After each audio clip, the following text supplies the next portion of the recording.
Hello, it's Randi Rhodes. Here's a clip from our show, and go to randyrhodes.com for the whole thing and a podcast. Buy a stinking podcast.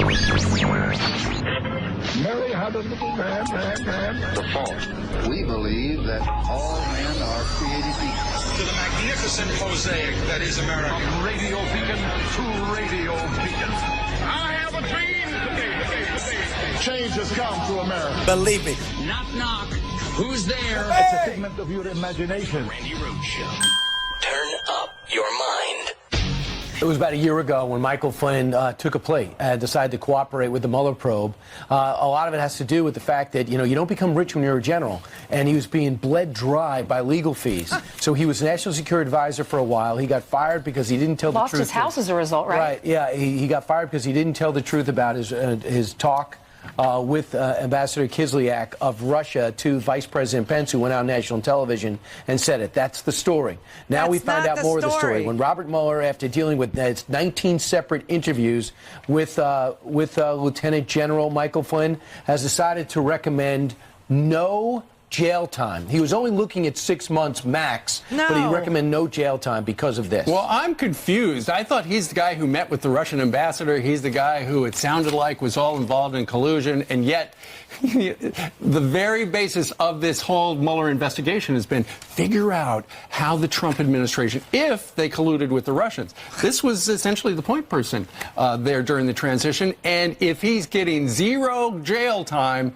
that should tell you a lot about the state of collusion. But he got it because they claim that he's cooperating. So what did he say? We don't know, because most of this stuff is redacted. Mm-hmm. But where's the collusion part? There is no mention of that. But there's no report yet. There's no mention of collusion so far. Fox and Friends, everybody. Yeah, there's no Trump Tower. Hello. The Trump Tower meeting alone is collusion, and Flynn happened to be at that Trump Tower meeting. Flynn was not looking at 6 months in jail. Flynn was looking at 60 years in jail. This is the swill that they peddle on the faux news. But I think I agree with you, Dan, and I would even go one step further and say the president himself should be extremely uncomfortable about this, not for his son or son-in-law as much as for himself. Do you think that any of Trump's inner circle's now going to get indicted? Yes. I don't know who, but I do know that Donald Jr. has told friends he expects to be indicted. Do you expect he'd be indicted? Yes. And what about Jared Kushner? I don't know about Jared Kushner. I think Jerry Corsi's going to be indicted. I don't know about Roger Stone. I mean, of course, he's been advertising his indictment all over the place. He's been basically begging for an indictment. Right. Of course, he's practically admitted to the crime by saying, well, I lied, but I didn't know it was a lie. Exactly. And why would you surrender your electronic devices to the government without making them get a warrant? It's beyond me. Right. Unless you thought you were going to be a journalist who'd get inside their investigation and report on it from the inside. Yeah, that's when they put a target on you. But I would think that Jared Kushner was someone who Flynn was having a lot of conversations with in early days, and may be able to offer information on his filling out of the forms, the security forms, the FARA forms.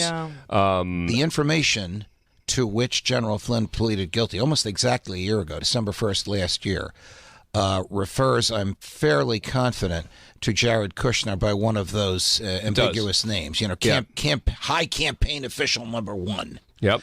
And if you read as I know you have, because I see it right in front of you, the submission this morning, you see that the government tells the court they are aware of other crimes the general committed for which they didn't charge him. Right. That's how helpful he has been to them. Exactly. So depending upon how you count these charges, General Michael Flynn is exposed to somewhere between 15 and 60 years in jail.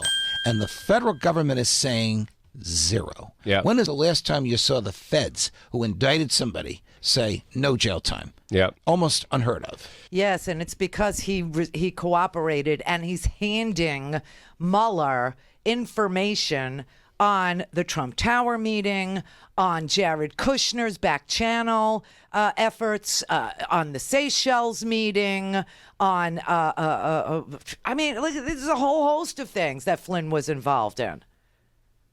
But faux news, oh no, because they gave him 0 because of his substantial cooperation through documents and other communications.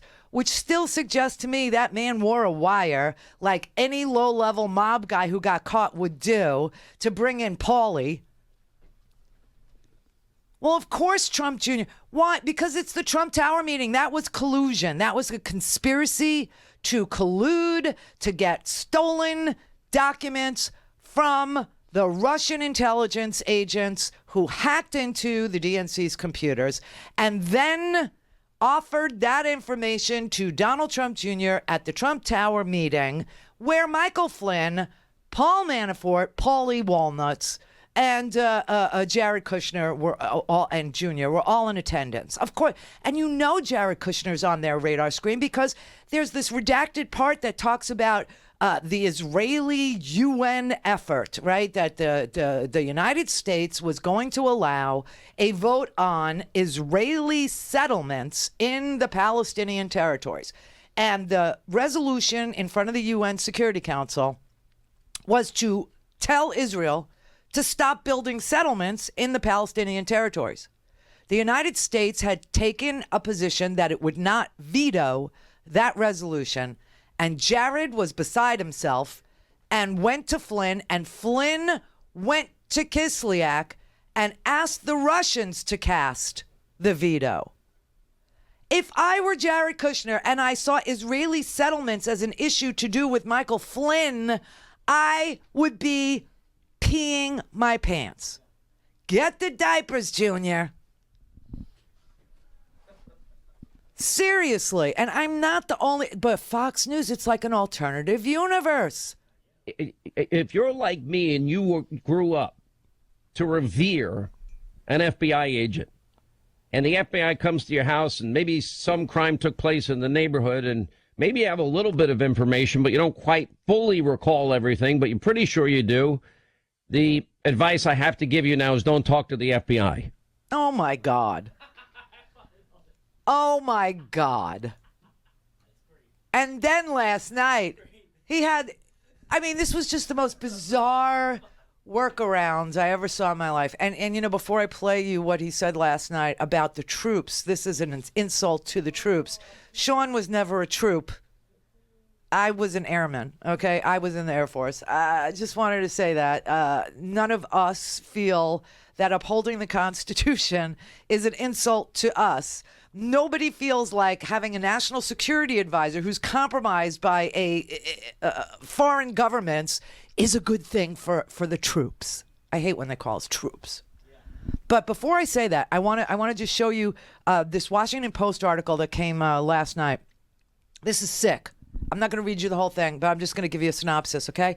Lobbyists who were representing the Saudi government reserved blocks of rooms at Trump's D.C. hotel within 1 month of Trump's election in 2016. They paid for 500 nights at Trump's hotel for over a period of 3 months only, right? And who were they putting in these rooms? Veterans. Literally veterans groups. The veterans were being sent emails saying, come to Washington, help us lobby the government for something the veterans care about. And these veterans groups were responding, okay, I'll take a free trip to Washington. I'll go to Washington.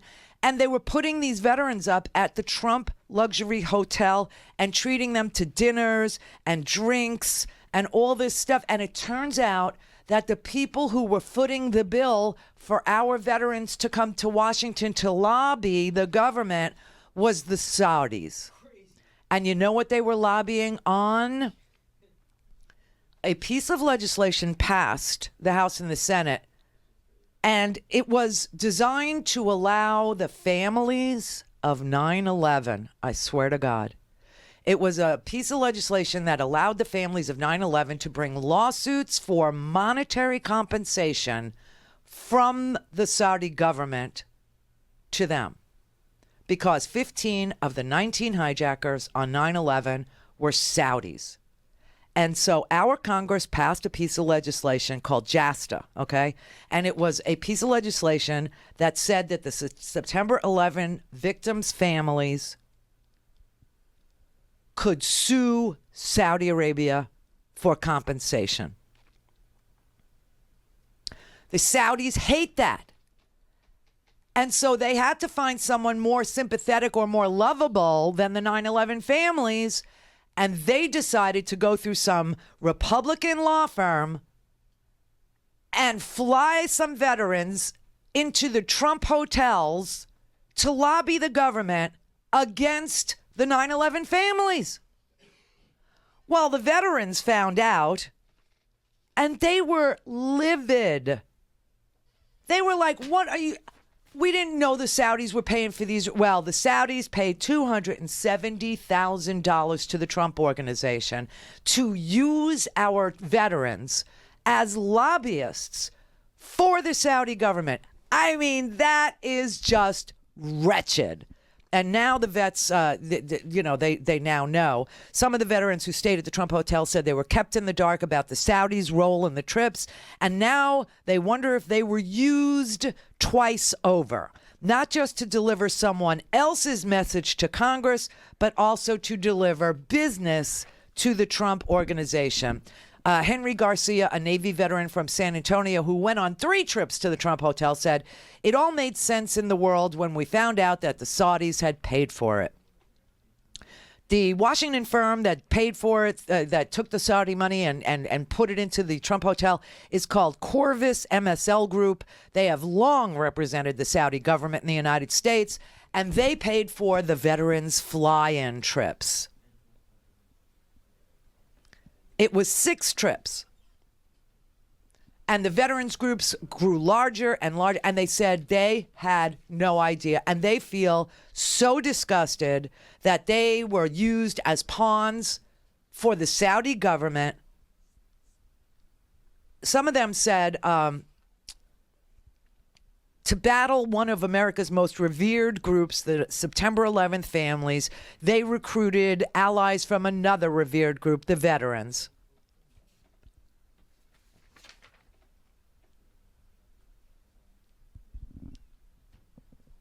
This is just vile. Okay, here's Sean Hannity. Loves the troops, right? If you're like me and you... Oh, no, wait. That's not it. Hang on. When we talk about process crime, wouldn't it be normal, because when you look at the date, December 2016, incoming National Security Advisor talking to his Russian counterpart, this is way over the line. Look, I'm going to go through this slowly. Yeah. If you believe in this constitutional republic, equal justice under the law, application of our laws, you ought to be very concerned tonight and outraged. General Flynn's entire life has been put in limbo for an entire year for this. I've read the entire report. They even used the Logan Act, and it actually rarely ever used or invoked. But Hillary and the Espionage Act, he's lost his house because he couldn't afford the attorneys. He had to sell his house. Point. He lost his life's work, 33 years of serving his country, washed down the drain for this, reputation destroyed for this. Nobody in the FBI thought this man lied. Comey didn't think so. McCabe didn't think so. Strzok, of all people, he didn't think so, and he interviewed Lieutenant General Flynn. 33 years of service, 5 years in combat in Iraq and Afghanistan. And this is the treatment, this is the thanks this country gives him. This is how we treat people. What kind of justice system is this? His house nearly faced bankruptcy, literally, and his world crashes before him and his entire family. And I would bet any amount of money that the only reason he signed this deal was, well, it's the same old system. Well, we might have to go after your son, worked with you, and, then we're going to invoke the Logan Act, which nobody invokes, to go after him. So he could have made, instead of serving his country in the private sector, a lot more money. But now he has to sell his house, literally fall on the sword for his family. And don't forget, we know that they got through what a lot of this information through what? We knew he was a victim of illegal surveillance, illegal unmasking, illegal leaking of raw intelligence. What? What about the people involved in those crimes? His rights were violated at every level. Now, this is a disgrace, and this is what we've been telling you, is a glaring example of a two-tier justice system in America. In Mueller's sentencing memo, it says, quote, senior government leaders should be held to the highest standards. Can we start with Hillary Clinton? It's so pathetic. He wasn't charged with violation of the Logan Act, okay? The counts against Michael Flynn amounted to anything from 15 to 60 years. He's lucky he wasn't charged under the Espionage Act, and that Mueller only charged him under a 1001, which isn't the Logan Act. It's lying to the FBI, which Sean Hannity, I just played you, told his audience you should do. You should lie to the FBI. If you know something about this Trump presidency and the FBI comes to you, make sure you lie. Don't tell them the truth, right? Now, all of a sudden, it's an insult to the troops because, listen, General Flynn was the director of national intelligence, and he was fired by Barack Obama in 2004. Why 2008? Why Trump? No, 14 maybe. 14. But why Trump would pick him, snatch him out of the fired bin and make him our national security advisor after we saw photos of him sitting at the table with Vladimir Putin and receiving checks for that appearance in Moscow, sitting next to Vladimir Putin. Gee, I wonder what made Flynn so appealing to Donald Trump after all that. No, I would bet the farm that Flynn wore a wire. And remember, the FBI, Comey sent the FBI to talk to Flynn 4 days into the Trump administration, 24th of January. Trump was sworn in on the 20th. By the 24th, they had talked to Flynn. By the 26th, Sally Yates had warned the White House, Flynn is compromised. They just make this crap up. Yes, they just make it up. It's an insult to the troops. He lost his house. He also was a Russian asset. Jesus.